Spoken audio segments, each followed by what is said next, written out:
उल्हासनगरच्या हिललाईन पोलीस ठाण्यात भाजप आमदार गणपत गायकवाड यांनी गोळीबार केला। शिंदे गटाचे नेते महेश गायकवाड यांच्यावर त्यांनी गोळ्या झाडल्या। या प्रकरणी गणपत गायकवाडांसह तिघांना अटक करण्यात आली आहे। पण या घटनेनंतर एका वृत्तवाहिनीशी बोलताना गणपत गायकवाडांनी मुख्यमंत्री एकनाथ शिंदेंवर गंभीर आरोप केलेत। एकनाथ शिंदे महाराष्ट्रात गुन्हेगार घडवत आहेत। जर महाराष्ट्र चांगला राहावा असं वाटत असेल तर एकनाथ शिंदेंचा राजीनामा घ्यावा असं विधान गणपत गायकवाड यांनी केलंय। एकनाथ शिंदेंबद्दल गणपत गायकवाड नेमकं काय म्हणालेत ते 6 मुद्द्यांमध्ये जाणून घेऊया। सगळ्यात पहिले आपणच गोळीबार केलाय याची कबुली देताना ते म्हणाले की पोलीस स्टेशनच्या दरवाजात माझ्या मुलाला धक्काबुक्की केली। माझ्या जागेचा या लोकांनी जबरदस्ती कब्जा घेतला। एकनाथ शिंदे महाराष्ट्रामध्ये गुन्हेगारांचं राज्य घडवण्याचा प्रयत्न करत आहेत। एकनाथ शिंदे मुख्यमंत्री असतील तर महाराष्ट्रभर फक्त गुन्हेगारच पैदा होतील।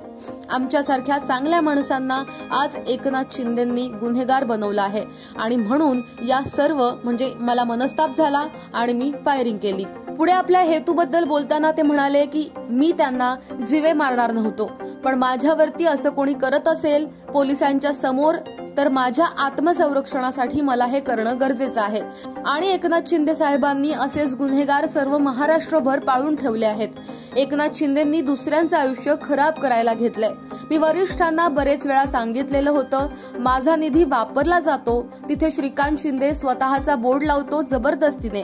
हे सगळं मी वेळोवेळी सांगितलेलं होतं। ज्या ठिकाणी मी निधी आणला राज्य शासनाचा त्या ठिकाणी श्रीकांत शिंदेंनी बोर्ड लावले, स्वतःचे लावले।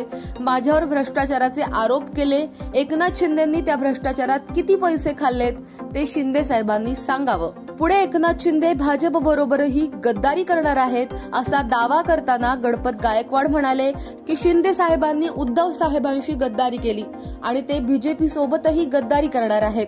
माझ्यासोबत सुद्धा गद्दारी केली। एकनाथ शिंदेंकडे आज जे माझे करोडो रुपये बाकी आहेत, शिंदे साहेब जर देवाला मानत असतील तर त्यांनी शपथ घेऊन सांगावं की गणपत गायकवाडचे किती पैसे बाकी आहेत आणि गणपत गायकवाडचे एवढे पैसे खाऊन सुद्धा तो शेवटी गणपत गायकवाडच्या विरुद्धच काम करतोय। नंतर ते असंही म्हणाले की पुढे कोर्टाचा निर्णय असेल तो मला मान्य असेल, पण महाराष्ट्रामध्ये अशी गुन्हेगारी बंद करायची असेल तर एकनाथ शिंदेंचा राजीनामा घेतला पाहिजे असं माझं वैयक्तिक मत आहे। पक्षश्रेष्ठी आता निर्णय घ्यायचा आहे तो घेतील, पण माझा निर्णय असा आहे की एकनाथ शिंदेंनी महाराष्ट्रात गुन्हेगारी घडवून महाराष्ट्राची वाट लावायला घेतली आहे। महाराष्ट्र चांगलं ठेवायचं असेल तर एकनाथ शिंदेंचा राजीनामा घेतला पाहिजे हीच माझी विनंती आहे देवेंद्र भाऊंना आणि मोदी साहेबांना पण।